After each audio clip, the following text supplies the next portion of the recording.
Study IQ IAS, अब तैयारी हुई affordable. Hello students, welcome to StudyIQ's initiative, the podcast. I am your host Dipansh Murjani. In today's episode, we are going to deal with qualifications and disqualifications related to Member of Parliaments. So, first things first, sir, can you give us some brief information about duration of Lok Sabha? As we all know that Lok Sabha is not a continuing, it automatically dissolves after 5 years. Lok Sabha's normal term is 5 years from the date of its first meeting after the general election, after which it automatically dissolves. The President is authorized to dissolve the Lok Sabha at any time even before the completion of 5 years, and this cannot be challenged in any court of law. The term of Lok Sabha can be extended during the period of national emergency by a law of Parliament for 1 year at a time for any length of time. However, this extension cannot continue beyond a period of 6 months after the emergency has ceased to be operating. An historical fact I would like to highlight that the term of the 5th Lok Sabha that was to expire on 18th March 1976 was by an Act of Parliament extended by a period of 5 years, 10 months and 6 days in total. The next important fact we have to remember is that with the 42nd Constitutional Amendment Act 1976, we have observed that they have increased the tenure of Lok Sabha from 5 to 6 years. However, in the coming 44th Constitutional Amendment Act, it restored the status quo again with changing the years from 6 year to 5 year. Sir, can you throw some light on duration of Rajya Sabha? The Rajya Sabha is considered as a continuing chamber of the Parliament. The Rajya Sabha is a permanent body and not subject to dissolution.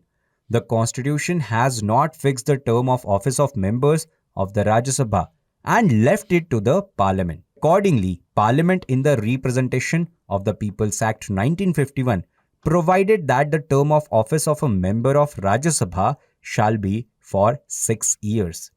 Further, the Act also authorized the President to make provisions to govern the order of retirement of the members of Rajya Sabha.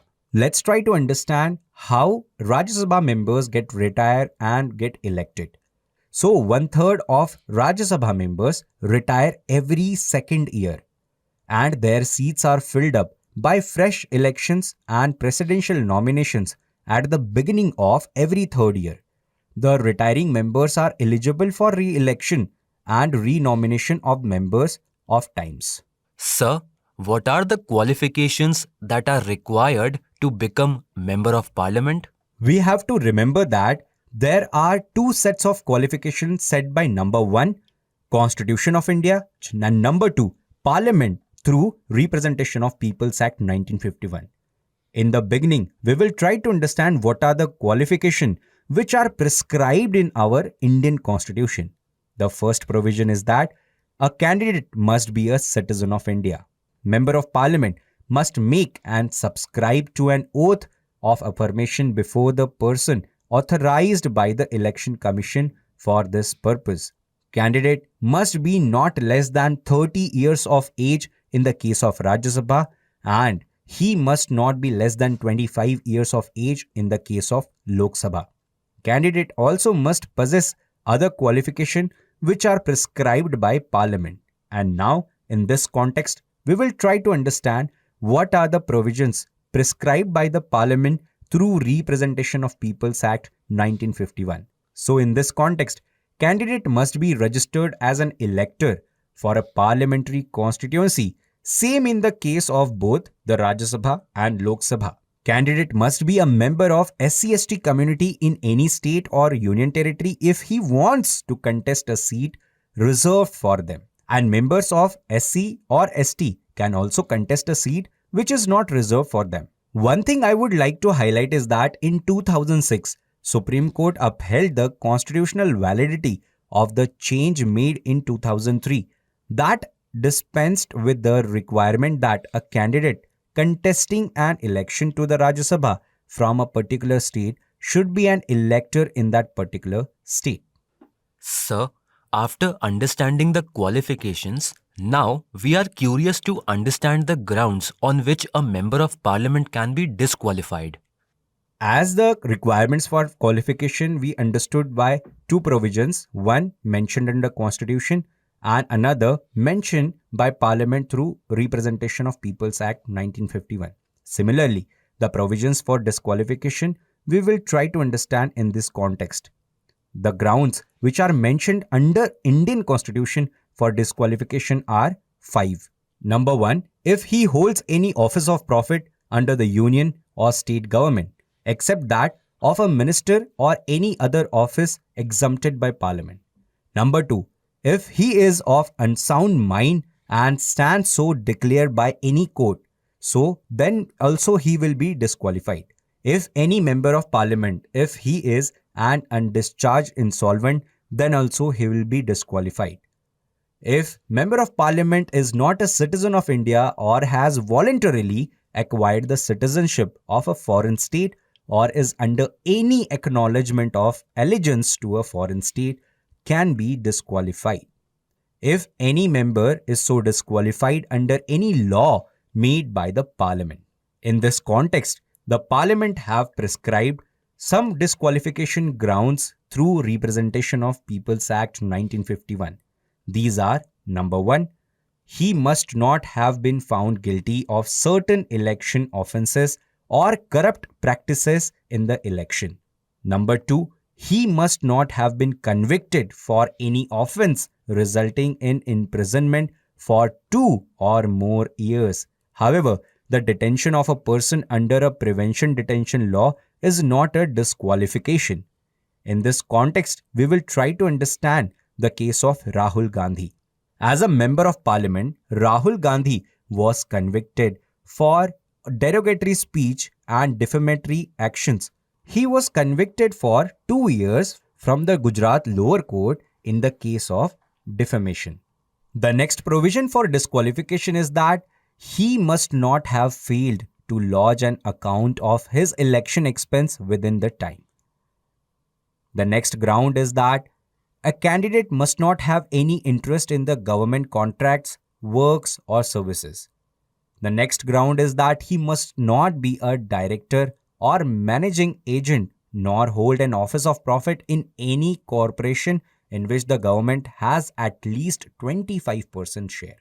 Any candidate must not have been dismissed from government services for corruption or disloyalty to the state. Such candidates also be disqualified as he must not have been convicted for promoting enmity between different groups or for the offense of bribery. He also must not have been punished for preaching and practicing social crimes such as untouchability, dowry, or sati. In this context, the decision of President is final on the question whether a member is subject to any of the above disqualifications. President should obtain the opinion of the Election Commission and act accordingly. Sir, are there some other grounds available on which MPs can be disqualified? The Constitution lays down following grounds of defection under the provision of 10th Schedule.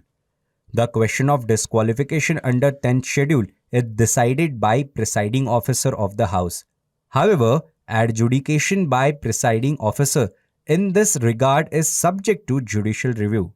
One thing I would like to highlight is that the time limit or time frame for deciding the matter by presiding officer is not fixed, and this provision, which is not mentioned, creates a tussle or friction between presiding officer and members of Legislative Council, Legislative Assembly, or Member of Parliament. Sir, what are the conditions for disqualification on the grounds of defection?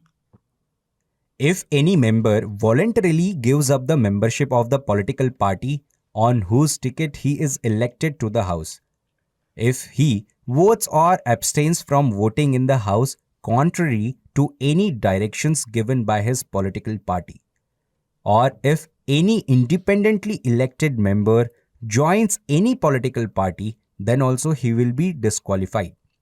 If any nominated member joins any political party after the 6 months, then also he will be disqualified under the defection schedule. Sir, can you enlighten us about certain grounds under which seats of Member of Parliament can be vacant? There are few grounds for vacating the seats of Member of Parliament. First is that resignation or death. A member may resign by writing to the chairman or to the speaker of Lok Sabha. The seat fall vacant when the resignation is accepted by the presiding officer. The second case when the seat will be vacant is that absence. If a member is absent for all its meeting for a period of 60 days without its permission, then also his seat will get vacant. The next provision when the seat will get vacant is when any member of parliament will get disqualified. The next case for the vacate of seats is that when any member of parliament's election will get declared as null and void by the court, then also his seat will get vacant. If member of parliament is expelled from the house by speaker or by any presiding officer, will also get vacant. If member of parliament is elected to the office of president or the vice president or as a governor of any state, will then also his seat will get vacant. There is one thing to be noted that Constitution does not lay down any procedure to declare the election void if a disqualified person is elected to the parliament. This matter is dealt by the Representation of Peoples Act 1951 and not by the Constitution of India. This act enables the High Court to declare an election void if a disqualified candidate is getting elected. The aggrieved party can appeal to the Supreme Court against the order of the High Court in this regard. Sir, after understanding all the provisions related to qualification and disqualification of MP, the last aspect is dual membership. What are the provisions which our constitution specifies under dual membership?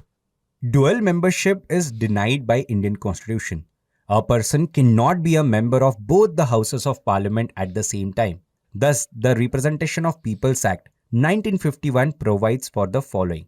Number 1 is that if a person is elected to the both houses of parliament, he must intimate within 10 days in which house he desires to serve.